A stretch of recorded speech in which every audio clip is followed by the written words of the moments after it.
Chapter 19. Moonface Gets into a Fix.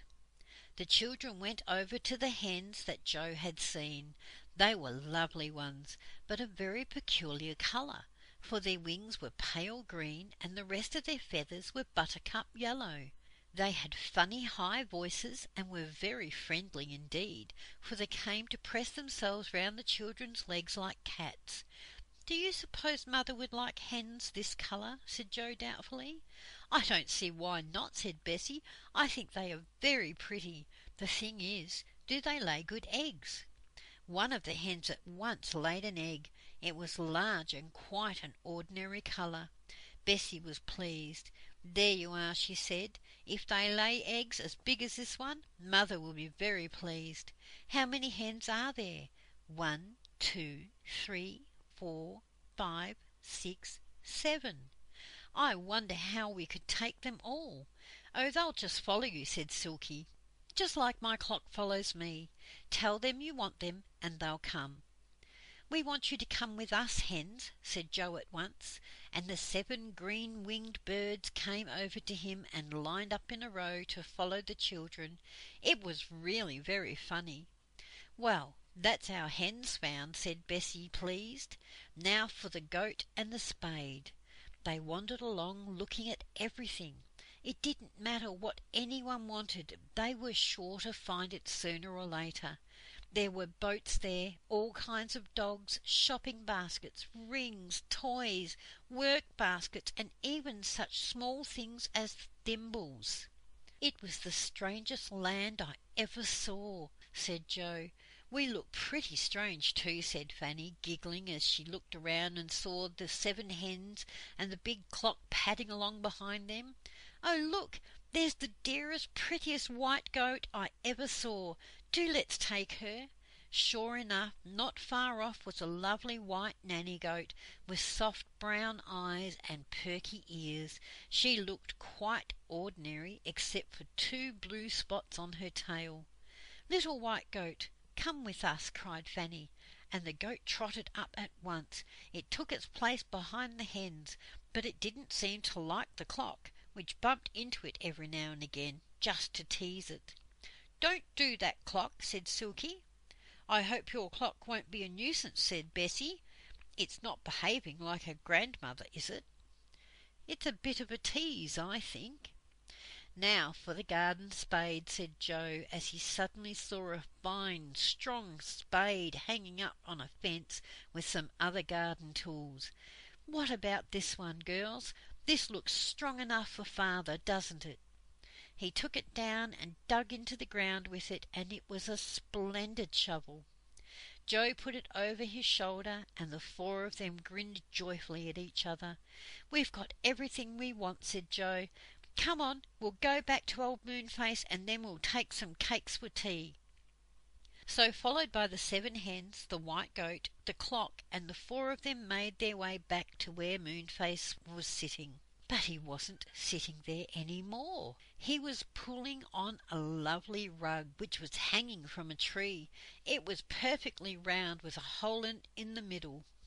"Hello, hello!" yelled Moonface as he saw them. "Look what I've got! Just what I've always wanted for my round tree room. A round rug with a hole in the middle where the slippery slip begins. Fine!" "But, Moonface, you said you'd watch to see if the land of Take What You Want kept by the faraway tree, didn't you? Where is the hole that leads down the tree?" "Oh, it's somewhere over there," said Moonface, draping the rug around him and staggering off. "Come on, we'll sure find it." But they didn't. It had gone, for the land of Take What You Want had moved away from the faraway tree. "Moonface, it's too bad of you," said Joe anxiously. "You promised." Moonface looked worried and pale. He hunted about for the hole, but there was no hole to be seen. He began to shake with fright. I've got you. I've got you all into terrible fix," he said in a trembling voice. "Here we are, stuck in a land where everything's everything we want, and the only thing we want is to get away." Everyone looked upset. This was too bad. I feel cross with you, Moonface, said Joe in a stern voice. You said you'd keep guard, and you didn't. I don't think you are very much of a friend. And I am ashamed of you too, Moonface, said Silky, who had tears in her eyes. We'll find someone to help us, said Moonface gloomily, and they all set off, followed by their hens, their goat, and their clock, which kept striking 4 o'clock. Nobody knew why. But now they found a very curious thing. There didn't seem to be anyone at all in the land of Take What You Want. All the gnomes, the pixies and brownies and the elves had gone. They must have known the land was going to move, said Moonface in a groan, and they all slipped down the ladder in time. Oh, why did I leave it? They wandered all over the land, which was not really very large, but was more crowded with things and animals than anywhere they had ever seen. I can't think what to do, said Silky. It's true that there is everything here we want. We shan't starve, but it isn't the sort of place we want to live in forever. They walked here and there, and then suddenly they came to something that they hadn't noticed before. It was a large and shining aeroplane. Oh, said Joe, his eyes gleaming, look at that! How I wish I could fly an aeroplane. Can you fly one, Moonface? Moonface shook his head. Silky shook hers too. That's no good then, said Joe with a sigh. I thought perhaps we might fly away from this land in the aeroplane. He climbed into the aeroplane and had a good look at it. There were 5 handles. One had a label on it that said up, another had a label on it that said down, a third had one on it that said straight on, and a 4th and 5th said to the right and to the left. Joe stared at the handles in excitement. I believe I could fly this aeroplane, he said. I do believe I could. It looks quite easy.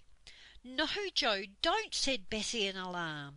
But Joe had pressed the handle labelled up, and before anyone could say another word, the shining aeroplane had risen upwards, with Joe leaving the others staring open-mouthed on the ground below.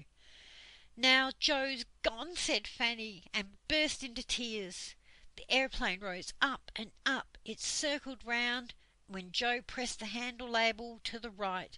It flew straight on when pressed the 3rd handle, and it flew down when he pressed the down handle, and was just as easy as that. Joe flew neatly down to the ground and landed not far from the others. They rushed to him, shouting and laughing. Joe, Joe, did you really fly it yourself? Well, you saw me, said Joe, beaming at everyone and feeling most tremendously grand. It's quite easy. Get in, everyone, and we'll fly off. Maybe we'll come to somewhere that Moonface knows if we fly long enough. They all got in. Bessie packed the 7 squawking hens in the back and sat the white goat on her knee.